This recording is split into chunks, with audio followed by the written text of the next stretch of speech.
boy. This was a good one. Yes, this was a good one. Welcome to another great episode of the Anime Breakdown Show. I'm your host, VX Kingpin XV, and today we're going to jump right into it. This was Naruto Shippuden 253. This is a Naruto breakdown.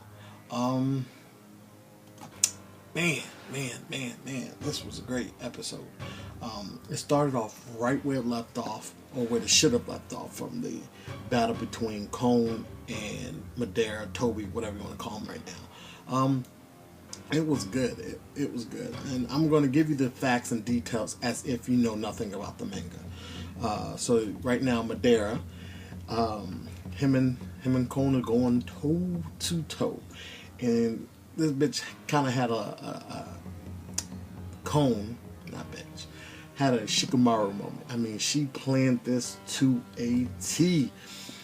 She ran all kind of battle simulations. I mean, she figured out when he sucks himself in, he always materializes himself, so he's able to suck his physical body in. Okay, and there's a limit of 5 minutes for his ability. He can't just constantly never be non-materialized to pass through objects. So he has 5 minutes. And just a side note, quick side note, as the side note follows. Okay, I'm going back to Manito's battle with Madara. Okay, he didn't have time to figure out run battle simulations. Cone been with Madara for a long time, Toby, whatever you want to call him, since day one, and since the Akatsuki organization started, pretty much. So she got to, be able to analyze him, break him down in a sense of what his abilities are, because even though they were all working together, you just never know. You never know. Good shinobi's always aware of their surroundings, and even their best friend can turn on you, and everybody knows that. But I just like to go back on the fourth Hokage. Yes, I'm calling him the fourth. Minato. He's a beast because he figured out exactly what he needed to do instantaneously. Just like, okay, his analytical skills were sharper than Shikamaru's and sharper than Kakashi's. And I say Shikamaru because Shikamaru couldn't figure out what he needed to do to save Asuma during the first encounter with his Akatsuki battle guy, whatever his name was. I can't remember right now. But he figured it out quick. And maybe it had a lot to do with the stress of being the fourth Hokage, his son in trouble, his wife's in trouble, and that might have to put more pressure on him than the usual shinobi battles or the shinobi fights. With that being said, he did a great job figuring that out, and you can't take that away. You can't deny that. And I always go back to that because I like the intelligence of a fighter with strength, and it was to the point that Madara, Toby, whatever, he had to back down. He had to back the fuck down. But Cone, she had time to really lay this out. She used 600 billion paper bombs. And I said billion. I made sure I wrote that down. And it was amazing that all this was, she transpired. She knew this was going to be an issue. She knew that he was going to be coming. And she got prepared. And you can't hate her for being prepared. Now, at the last second, he can't materialize. He started realizing that he can't teleport because the paper bombs were attached to him because he had to be materialized. So he pulled off the portion of his mask off his face, and boy, you see that other shotgun gun because he kept hitting. You always wonder, like, what's the point? But you don't want anybody to know he's a child. He's always got one eye. They make the assumption anyway. You don't see who he is as a person because he has this bandage on his eyes. To me, he's like some old disgruntled old man sitting on the porch talking about, "Get off my porch, boy." That's all you see. You see his Nzangi. and uses that power, that illusion, and it was passed down from the Sage of the Sixth Path. The first portion of the Inzangi comes with two abilities: the power of the Shadow Style, which is based off mental energies that control the imagination. That's hence the Uchiha Genjutsu, the power to manipulate reality.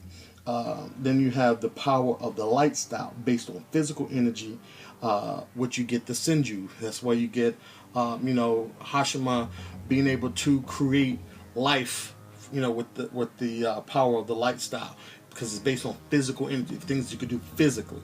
And together, you combine those two and you get the Sage of the Sixth Path. Now, obviously, as the brothers split off and did other things and had children, yada yada yada, this one begat the next one.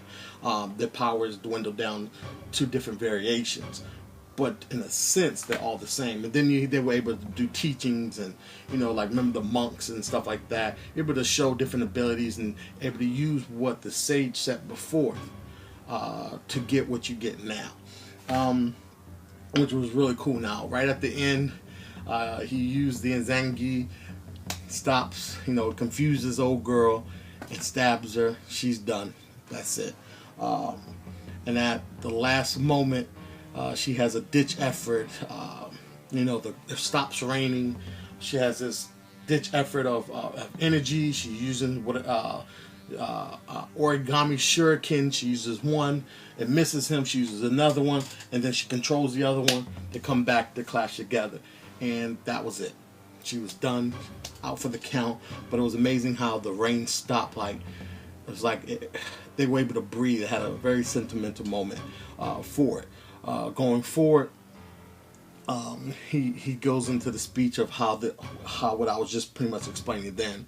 Then it goes into a character development story of all three of Kon, Yahiko, and Nagato when they were kids, and their home and their hideout, and Jiraiya gave them a way to know when the enemies are lurking, this, that, and the other, using these little tiles in the house, which represented who was coming home, who was away, that kind of thing.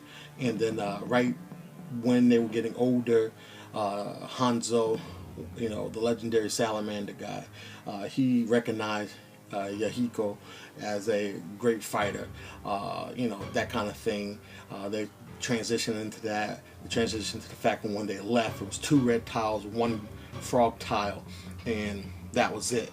So then you had one of the origami red blood-soaked papers float into the house and cover up the frog, and then all 3 were home, including Jiraiya. It was very sentimental. It ended really well. The fight was good. The character development, backstory of all 3 characters were good. You saw a little bit of their abilities when they were kids, and how they developed as individuals. And it was good. It was a good episode. I mean, it was.